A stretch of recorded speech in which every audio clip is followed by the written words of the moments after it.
Lorenzo Nichols was born on December 25, 1958, in Birmingham, Alabama. He was raised by his grandmother in Bessemer, Alabama, until he moved in with his mother, Louise Coleman, in Queens, New York, at the age of 10. Nichols and his mother, a nurse's aide, his father was a plumber,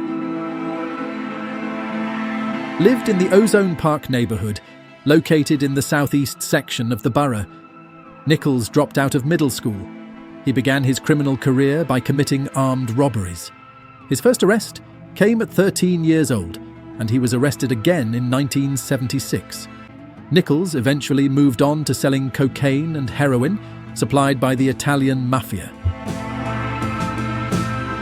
He later obtained his heroin from a Chinese supplier whom Nichols' associates referred to as Jean, after finding his real name difficult to pronounce.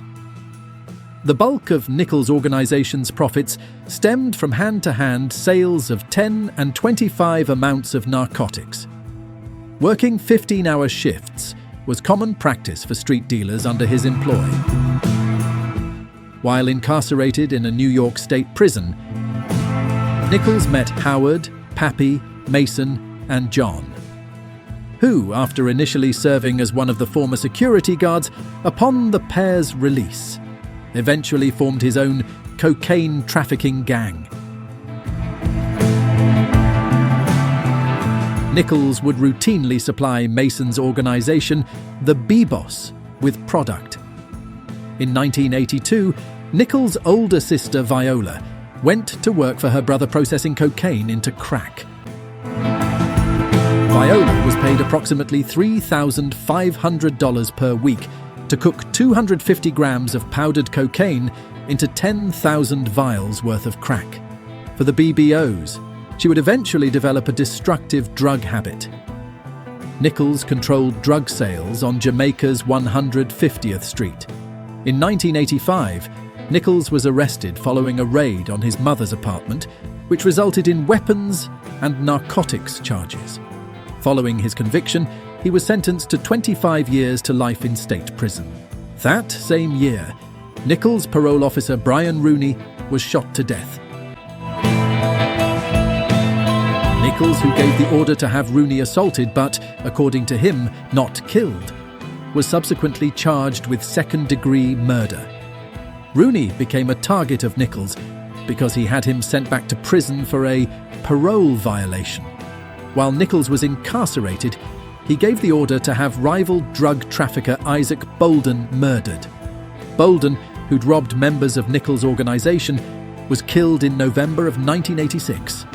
In 1987, Nichols was indicted and charged with second-degree murder in connection to Rooney's killing. In May of 1987, Nichols' wife, Joanne, was kidnapped and held until a $77,000 ransom was paid for her release. Initially, the kidnappers demanded a ransom of 10 kilograms of cocaine. After 2 days as a captive, Joanne, who had been taken from the Elmont, Long Island home she shared with Nichols, was set free.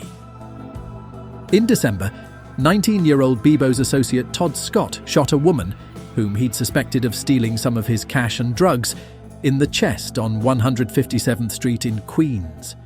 In late December of 1987, the mother of Nichols' son, 20-year-old Myrtle Horsham, was shot to death in a car in Jamaica.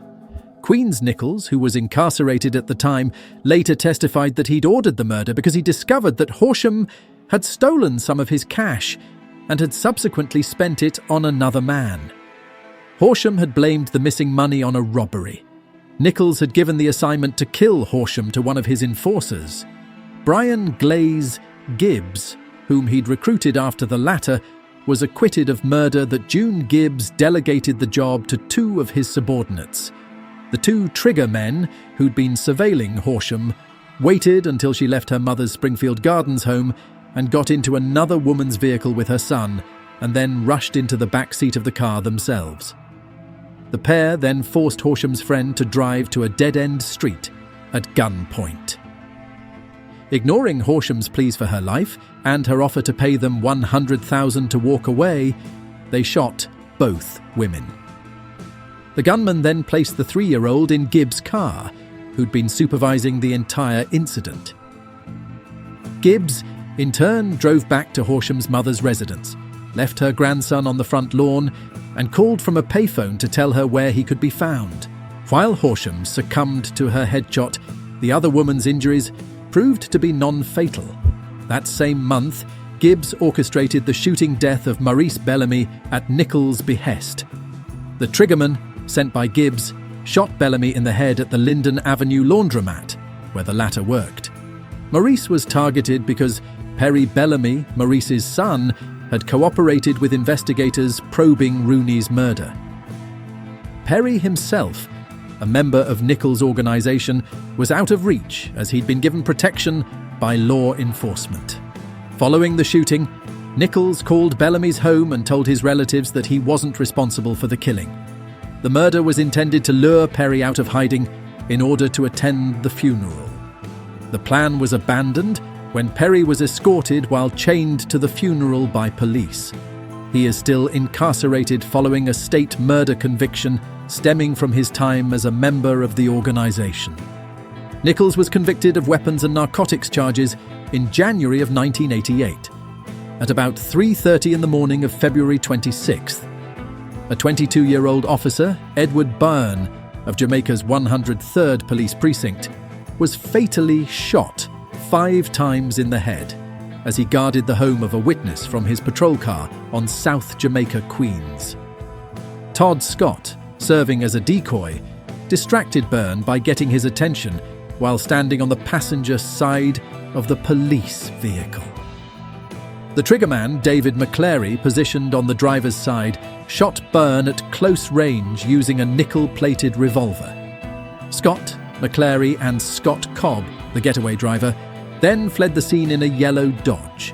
Mason, who was incarcerated at the time for his role in the murder of his parole officer, had sent a message through Philip Marshall Copeland that a police officer should be murdered. Copeland, Scott, McClary and Cobb split the $8,000 payment for the killing. Each member of the foursome was apprehended during the first week of March.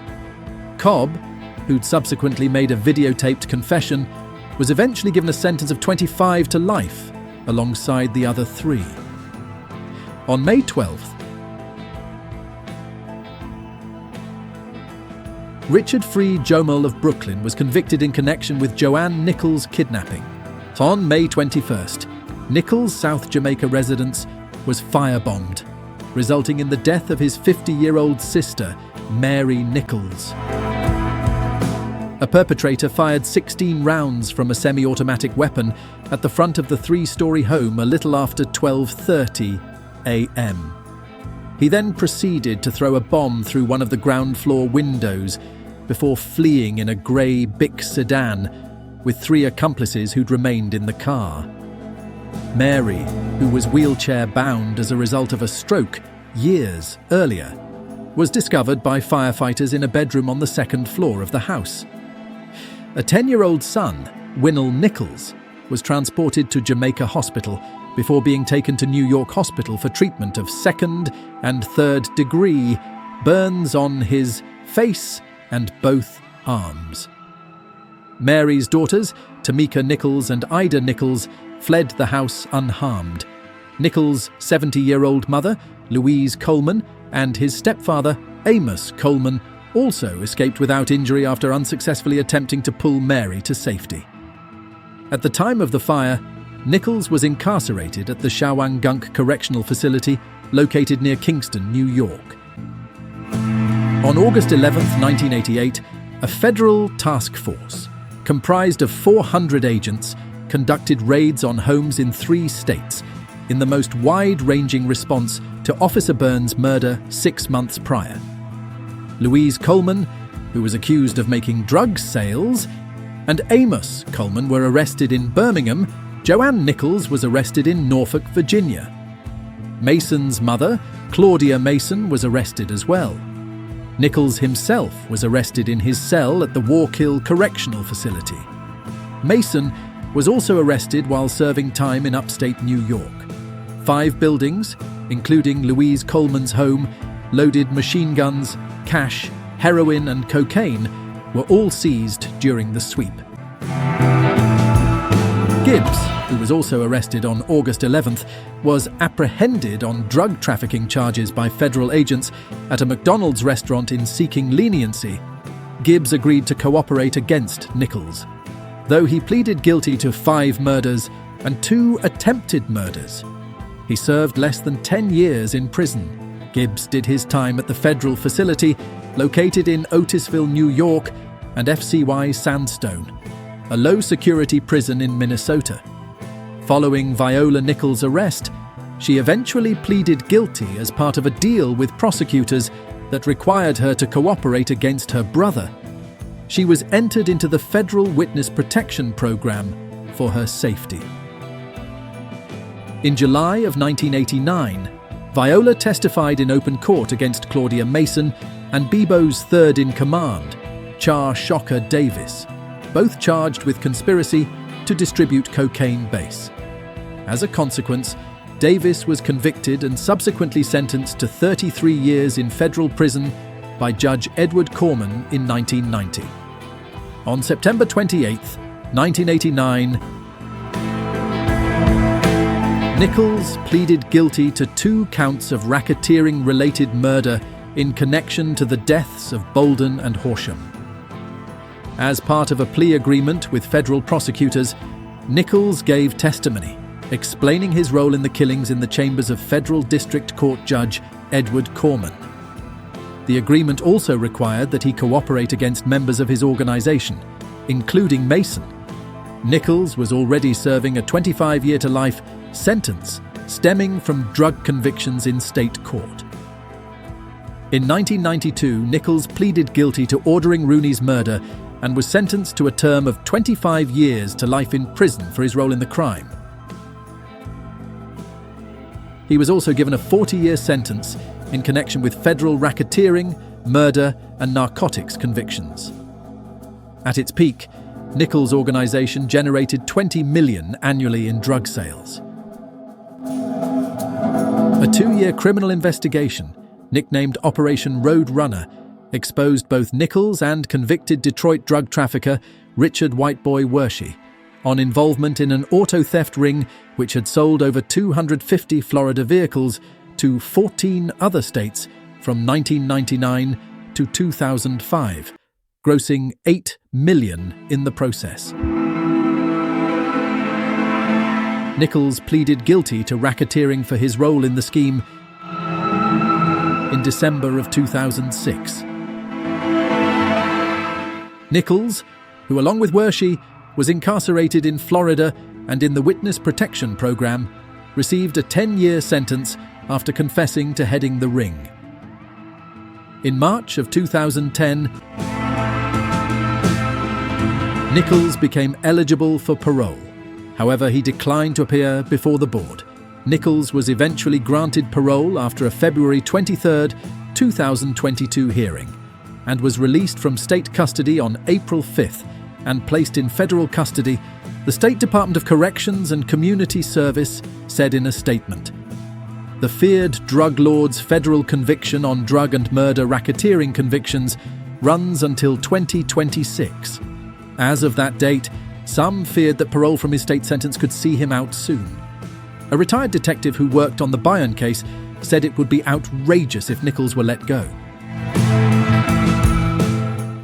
His crew was responsible for the murder of Officer Edward Byrne, the detective said.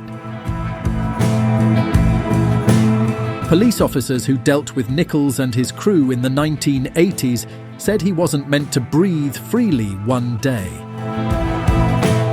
He was one of the biggest crack drug dealers in the late 80s. He is responsible for hundreds of deaths, either from murder or drug overdoses. He has not paid his debt to the company, said a retired Queens officer. Lynch said the move was an insult to Byrne's family. The U.S. Attorney's Office in Brooklyn, which prosecuted Nichols, declined to comment. Lorenzo Nichols is not alone in his story. The drug trade has taken countless lives, some behind bars, others through violence, and far too many through addiction. Each choice to engage in crime or drugs doesn't just destroy one life. It ripples through entire families and communities. The real wealth lies in a life lived with purpose, surrounded by loved ones, and free from the chains of crime and addiction.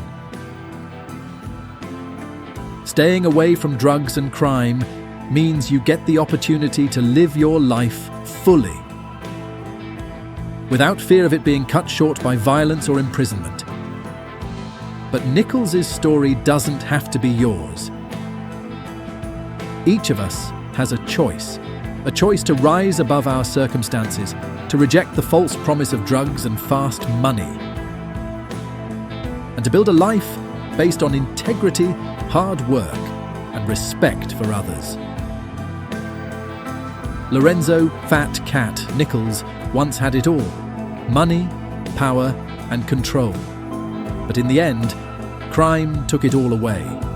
His story serves as a reminder that while the streets may offer you a quick escape, they always lead to the same destination: destruction. We all have the power to make choices that lift us up rather than tear us down. The choice is yours. Will you choose a life of purpose or one of destruction? Stay away from crime, stay away from drugs, because in the end, the only thing they guarantee is tragedy. Full of Lorenzo "Fat Cat" Nichols teaches us one important lesson: crime is not the way out. What may seem like an easy solution to escape hardship is really a trap that destroys everything in its path. No amount of money, power, or drugs can replace the love of family, or the peace of mind that comes with doing the right thing. We must learn from Nichols' mistakes. Crime isn't just a personal choice, it's a choice that affects everyone around you. Your family, your friends, your community. They all pay the price for your decisions. And no one, no matter how powerful they think they are, escapes the consequences of crime. So what can we do? We can choose better. We can stay away from crime, away from drugs, and build lives we can be proud of. The streets don't care about you. They'll take everything from you and leave you with nothing. Success doesn't come from crime. It comes from hard work, honesty, and surrounding yourself with people who want the best for you. Lorenzo "Fat Cat" Nichols' story is a warning for all of us. Crime may promise quick rewards, but in the end, it always takes more than it gives. His life is a clear reminder that no matter how high you rise in the world of crime, the fall is always waiting. Lorenzo "Fat Cat" Nichols thought he could outsmart the system, but in the end, the system caught up with him. His life behind bars shows us that no one can escape the consequences of their actions. Crime destroys lives, families, and futures. Lorenzo "Fat Cat" Nichols thought crime would make him invincible, but in the end it only led to his downfall. His story is a reminder: crime is never the answer. If you found value in this video and the story of Lorenzo "Fat Cat" Nichols, we encourage you to take a moment to like this video. Your support helps us bring more powerful stories like this to light. Don't keep this lesson to yourself.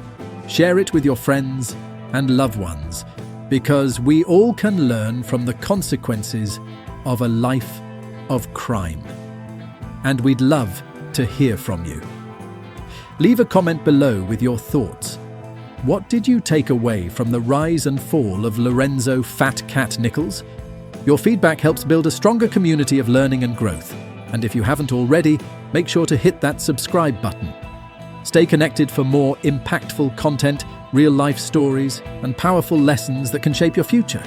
Thank you for watching, and remember, choose wisely and stay on the right path.